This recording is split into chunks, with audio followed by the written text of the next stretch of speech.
What do you think about a pet snake? Does that sound like fun? Hello and welcome. Welcome to Input English. This short episode is about the question, should a snake be kept as a pet? I don't really offer a firm answer to should or should one not have a pet snake. I can tell you from experience what it's like. When I was in college, I was a younger version of my current self, but less knowledgeable, less experienced, but super curious. My undergraduate studies were in the life sciences, specifically microbiology, but you really can't keep bacteria as a pet. It's not a practical thing to do. So during that period, I consorted with other students, undergraduate students of the life sciences. My roommate and I were both very curious about things like snakes. He and I would explore natural places in the general vicinity of the university, and we collected butterflies. Now, the reason we collected butterflies was because we had a connection with the biology department to provide specimens for the university's butterfly and insect collection. The professor, who we knew, wanted good specimens for their collection, and we were happy to participate in that. We actually had an independent study course that we set up with that professor to collect specimens for the university's collection.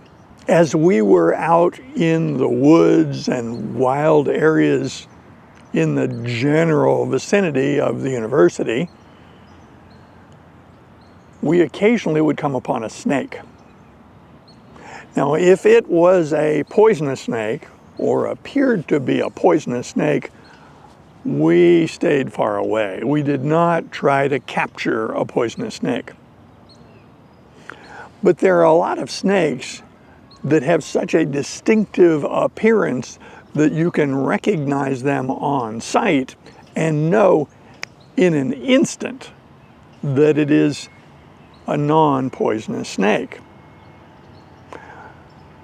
On the eastern part of the United States, a great example of that kind of a snake is a corn snake, also called a red rat snake.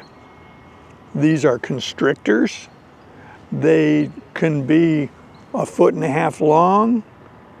They can be 3 feet long. They can be 1 meter long.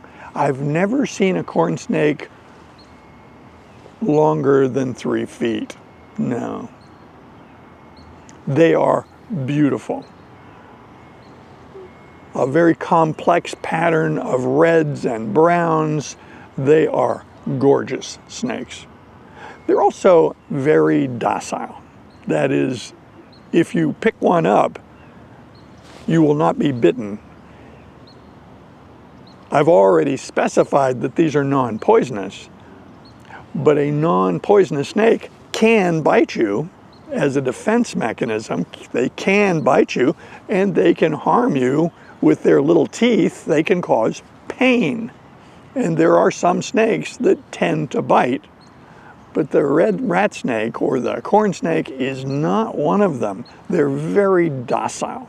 Now, we could get into a discussion about the wisdom of capturing wild animals, handling wild animals. Back when I was in college, this wasn't talked about too much. So when we saw a corn snake, we were wont to grab it. What did you do with it once you caught it? Well, we took it back to the dormitory to show the other students. We wanted to share what we had found. We weren't going to harm this creature.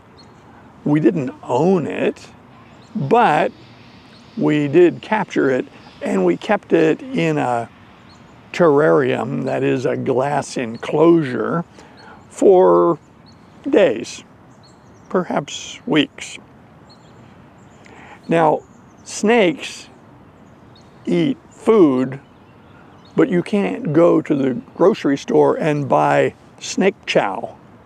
You can't buy cans of snake food. No, you have to provide food that is consistent with their diet. And a corn snake eats lizards, mice, insects, other rodents. They are constrictors. When a corn snake captures a mouse or a rat, the snake strikes the animal and then wraps multiple coils of its own body around that animal and squeezes, suffocating the prey.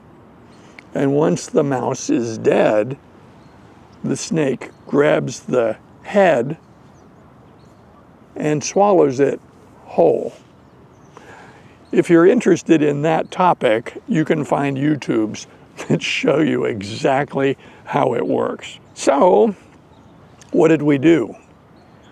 We bought some mice at a store, pet store, and we fed the mice, live mice, to this snake. Again, in 2024, you could criticize that behavior. Why were we doing this? But we did it. This was decades ago.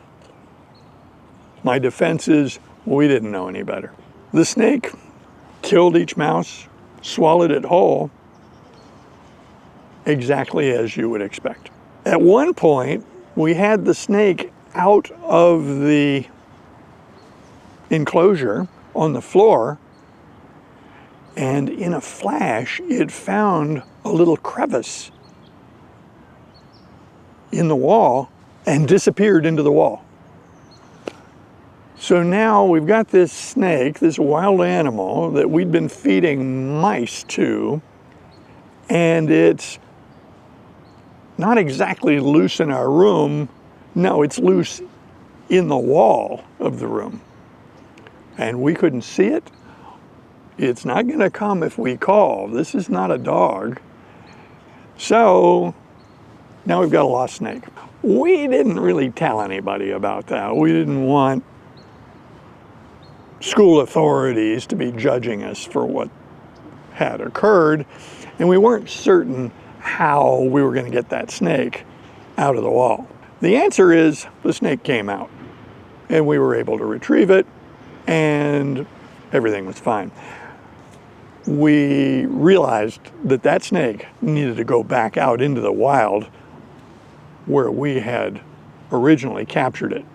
So we took the snake back out into the woods and set it free. Having kept a snake in our room and caring for it and feeding it, snakes are not like dogs or cats. They're not cuddly little animals that have any rapport with humans. You couldn't have a friendship with a snake, or at least I couldn't. So I think of keeping a snake in captivity like that is more like keeping a specimen rather than having a pet. Reptiles don't interact with humans the way dogs and cats and even hamsters do. There are lots of animals which are kept as pets by people. I'm not critical of people who keep snakes. I'm just sharing that for my feelings on the subject, I don't have a warm feeling for a snake. So, have you ever kept a snake as a pet? I invite your comments below, and I hope you join us in future videos. See you soon.